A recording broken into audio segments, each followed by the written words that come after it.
ADRE আৰু বিভিন্ন পৰীক্ষাৰ ৰিজাল্ট আৰু নিযুক্তি পত্ৰ আমি 10 অক্টোবৰত দিবৰ বাবে সিদ্ধান্ত লৈছিলোঁ। কিন্তু যোৱা কেইদিনমানৰ ঘটনা প্ৰবাহ আৰু গুৱাহাটী হাইকোৰ্টৰ এটা ৰায়ৰ বাবে আমি অকণমান থমকি ৰ'বলগীয়া হৈছে। মই আপোনালোকক আজি কোন পৰীক্ষাৰ কোনদিনাখন আমি ৰিজাল্ট এনাউন্স কৰিম সেই বিষয়ে মই আপোনালোকক স্পষ্টকৈ ক'ম, যাতে আপোনালোকৰ মনত কোনো সন্দেহ নাথাকে। পোনপ্ৰথমে মই আপোনালোকক জনাব খুজিছোঁ যে আমাৰ এডিআৰই পৰীক্ষাৰ যি গ্ৰেড 3 আছিলে, অৰ্থাৎ তৃতীয় বৰ্গৰ যি চাকৰি আছিলে, সেই চাকৰিৰ ফলাফল আমি 10 অক্টোবৰ তাৰিখে প্ৰকাশ কৰিম। এডিআৰইৰ চতুৰ্থ শ্ৰেণীৰ যি পৰীক্ষা আছিলে, প্ৰায় 5000 পদ আছিলে, এই পৰীক্ষাৰ ফলাফল আমি 15 অক্টোবৰ তাৰিখে ঘোষণা কৰিম। স্বাস্থ্য বিভাগৰ বিভিন্ন পৰীক্ষাৰ ফলাফল, নন টেকনিকেল, টেকনিকেল, স্বাস্থ্য বিভাগৰ আটাইবোৰ পৰীক্ষাৰ ফলাফল আমি 12 অক্টোবৰ তাৰিখৰ আগতে ঘোষণা কৰিম।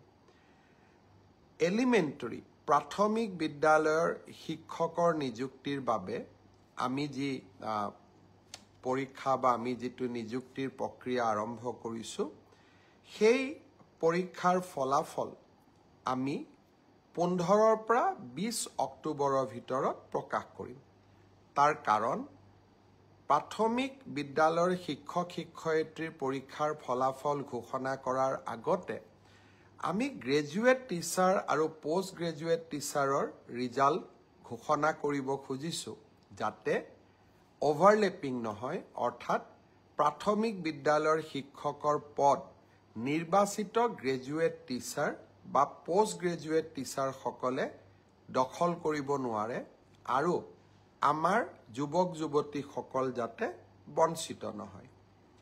গ্ৰেজুৱেট টিচাৰ আৰু পোষ্ট গ্ৰেজুৱেট টিচাৰৰ পৰীক্ষাৰ ফলাফল আমি 15 অক্টোবৰ তাৰিখে ঘোষণা কৰিম।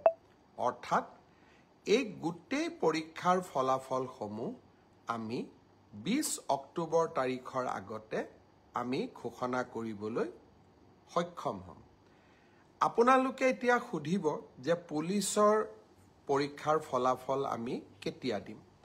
সাব ইন্সপেক্টৰৰ ৰিজাল্ট বা ফায়াৰ ব্ৰিগেড আদিৰ ৰিজাল্ট আমি 10 অক্টোবৰ তাৰিখে দিম বা তাতকৈ আগতে দিম। কিন্তু AB আৰু UB কনিষ্টবলৰ ৰিজাল্ট দিয়াৰ ক্ষেত্ৰত গুৱাহাটী উচ্চ ন্যায়ালয়ে এটা আমাক সাময়িকভাৱে বাধা আৰোপ কৰিছে। আমি আশা কৰোঁ সেই বাধা আৰোপ অতিক্ৰম কৰি, অৰ্থাৎ উচ্চ ন্যায়ালয়ক সন্তুষ্ট কৰি আমি এই মাহৰ ভিতৰতে পুলিচৰো AB আৰু UB কনিষ্টবলৰ ৰিজাল্ট ঘোষণা কৰিব পাৰিম। এই গোটেই ৰিজাল্টৰ ফলাফলৰ লিষ্টখন দেখিলে আপোনালোকে ইতিমধ্যে গম পাইছে যে আমি 20 অক্টোবৰলৈকে যাবলগীয়া হৈছে। কিন্তু মই প্ৰতিশ্ৰুতি দিছিলোঁ যে অক্টোবৰ মাহৰ ভিতৰতে 10 অক্টোবৰত আপোনালোকক নিযুক্তি পত্ৰ দিম। 10 অক্টোবৰত মই নোৱাৰিলেও অন্তত 25-26 অক্টোবৰৰ ভিতৰত আপোনালোকৰ হাতত মই নিযুক্তি পত্ৰ তুলি দিম। কাৰণ পৰীক্ষাৰ ফলাফল ঘোষণা কৰাৰ পিছতো আমি বিভাগলৈকে কাক কোন বিভাগত দিম ৰেণ্ডমাইজেশ্যন কৰিব লাগে আৰু তাৰ পিছত বিভাগসমূহেও আপোনালোকৰ পোষ্টিং অৰ্ডাৰ উলিয়াব লাগে। সেইকাৰণে অক্টোবৰ মাহৰ ভিতৰতে আপোনালোকৰ নিযুক্তি হ'ব, কিন্তু কেইটামান দিন আপোনালোকে অপেক্ষা কৰিব লাগিব। ইয়াৰ